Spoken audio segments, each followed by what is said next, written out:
What's up, Giants fans, Hub watchers, YouTube subscribers, Twitter and Instagram followers? It's Noname back at it again with another Giants video, another Giants draft video. And before we get into it, I do hope you guys are being safe out there, washing your hands, wearing your masks if needed, in general, trying to survive the lockdown and whatnot. I hope you guys are alright. And a couple announcements. Tomorrow, I'll have OGR, One Giant Rebuttal, on the channel. Or I guess I should say tomorrow I'll be recording that. Not sure when I'm going to be finished with editing and then processing it, putting it up to YouTube sometime probably later in the night. Maybe like a 9, 10 o'clock upload, or even early in Thursday morning, right before the draft. But tomorrow OGL will be coming on. We'll be having a podcast, obviously right about the draft, talking about our final picks and predictions, maybe even some wild, bold predictions in there. Stay tuned for that. I'll try my best to have it up late in the night because, like I said, I don't know when I'll be finished editing it. And if you guys want, I can do a separate video, just with my predictions and whatnot, but it's going to be contained within that collab with OGR. So with that out the way, let's get into today's topic. Do the New York Giants need a wide receiver? And is it a big need? Should we draft one? How good is our wide receiving core? And some of you that's been part of the channel for a while might say, hey, I already did a video on this a couple months ago. I think maybe it was in December or January, like right after the season ended, the regular season ended, and right when draft talks started, picking up. So maybe it was around January time. In the beginning, there was a lot of talks about whether or not we should get a wide receiver. Just like last year's draft, how there was a lot of talk about should we take a wide receiver early, because obviously Odell was off the team. And then coming off a season where there was no clear number one wide receiver, and because of the injuries to Sterling Shepard and even guys below him like Corey Coleman, and the suspension in Golden Tate, the two guys that were supposed to be, effectively our 1A and 1B to make up for the loss of a true number one in Odell, with their performances being very disappointing and the emergence of a Darius Slayton, who nobody saw to come up as the number one receiver on our team. And I'm not saying Slayton is a number one type receiver. It just so happened that he's the one that best fits the mold of a number one right now in the Giants. It was just really, a cluster of things that happened. It was messy. Nobody's really clear. And it became apparent to some that the Giants need a wide receiver. Now, in the video I made a couple months ago, I said we're fine at wide receiver right now with the core that we have.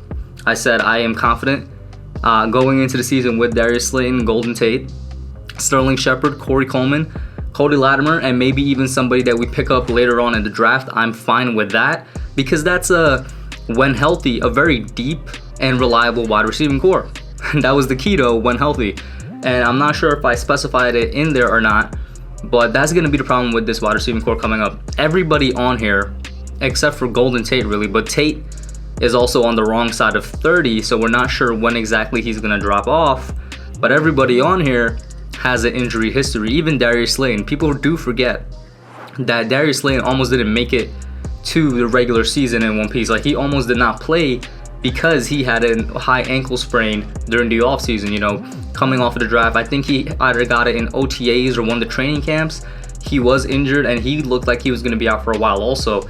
After all, he did play in only 14 games this year. He started 9, but he did play in only 14 games, and that was because he was injured for the first 2 weeks of the season. And of course, Sterling Shepard missed 6 games because of his 2 concussions. Some people joke about it, but I even made a whole video about it because of how serious it is. He gets one more concussion, he could have, 2 really bad things could happen. He could retire because of how severe it is, or even worse, he could die. It is a very serious thing when you get too many concussions. And Shepard already, for my liking, should have retired this year because he went into this offseason with his family behind him telling him that he should stop playing football. And that's kind of scary, but he still continues on with it. And we hope that, he doesn't get a concussion again, but there's always that in the back of your mind. There's always a chance that can happen as to why Sterling Shepard isn't exactly the most reliable receiver for us right now. And I like Shepard. He's, in my opinion, the most underrated slot wide receiver in the entire NFL, and definitely the most underrated route runner in the NFL. Golden Tate, like I said, funnily enough, even though he's on the wrong side of 30, he's probably our most reliable wide receiver because he's the veteran on the team. He's done it. He's won a Super Bowl. He has the most experience and he's good at what he does. And he's the best when he's in the slot. He can't perform on the outside. You know, he can do that, but he's the best when he's in the slot. So while Tate, you could use him on the outside and whatnot, I do want him to be rotated in there with Shepherd, maybe even to reduce Shepherd's, you know, re-injury risk and whatnot.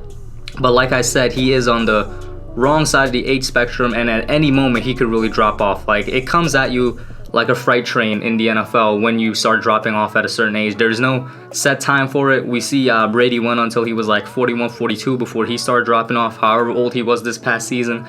We've seen guys drop off before they even hit 40. And at the wide receiver position, it's really all over the place. So Golden State, should he continue to perform at the level that he is right now, I think we'll be fine.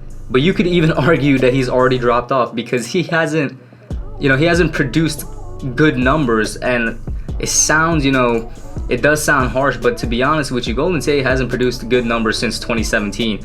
You could argue 2018 because he was split between the Eagles and the Lions as a reason why he didn't really get to his usual numbers. And then obviously in 2019, the 4-game suspension, which limited his time and his snaps and, you know, limited the chemistry he had with Daniel Jones, which is now he has another full offseason to try and get used to Jones. You know, you could argue all that, but there is something to be made there that maybe he's already declining. I still think he's at a good level. I don't know if he's a number one. That's what I'm saying on this entire wide receiving core, and that's why we're doing this video in general. So to bring it back to the original point, do we need a wide receiver? My answer remains the same. We don't. We don't need him. It would be great to have another one that fits in there, you know, in the role of a, you know, good depth option, and it would be amazing to get a number one wide receiver. It really would. But it's hard to find them. And the sure way to do it is to go into the first round and take a number one wide receiver. But there's no way I would ever advocate for that because we have too many bigger needs at literally every other place on the team, at offensive line, edge rusher, you know, pass rusher, at linebacker, you know, middle linebacker, coverage linebacker, at free safety or corner or slot corner, depending on which way you look at it. We have so many bigger needs that right now, wide receiver, it's fine. Like I said, it would be amazing, and it actually would help out the team if we could find a true number one somewhere and a reliable one that doesn't get injured, but it's not needed right now. It's not needed because of the depth we have there, and it's not needed because of our other needs.